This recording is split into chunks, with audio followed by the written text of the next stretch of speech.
નમસ્કાર મિત્રો, વિડીયોમાં તમારું સ્વાગત છે। જી હા મિત્રો, અત્યારે હાલના મોટા અને મહત્વના સમાચાર સામે આવી રહ્યા છે। તો મિત્રો, સમાચારમાં વાત કરીએ તો અમદાવાદ જિલ્લાના દેત્રુજ તાલુકાના રાજપુરા ગામમાં એક ધાર્મિક પ્રસંગ બાદ મોટી દુર્ઘટના સામે આવી છે। ગામમાં આયોજિત ધાર્મિક કાર્યક્રમમાં ભોજન લીધા બાદ 50થી વધુ ગ્રામજનોને ફૂડ પોઈઝનની અસર થઈ છે।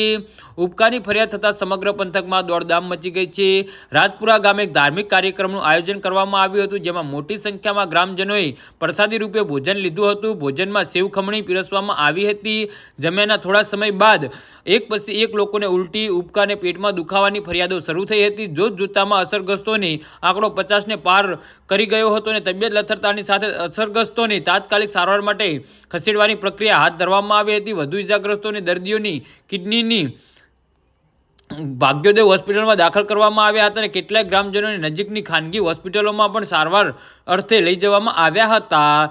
જી હા મિત્રો, તો આના વિશે તમારું શું કહેવું છે તો નીચે અમારી કમેન્ટ બોક્સમાં જરૂરથી જણાવજો અને અમારી યુટ્યુબ ચેનલને સબસ્ક્રાઈબ કરવાની ભૂલતા નહીં। ધન્યવાદ।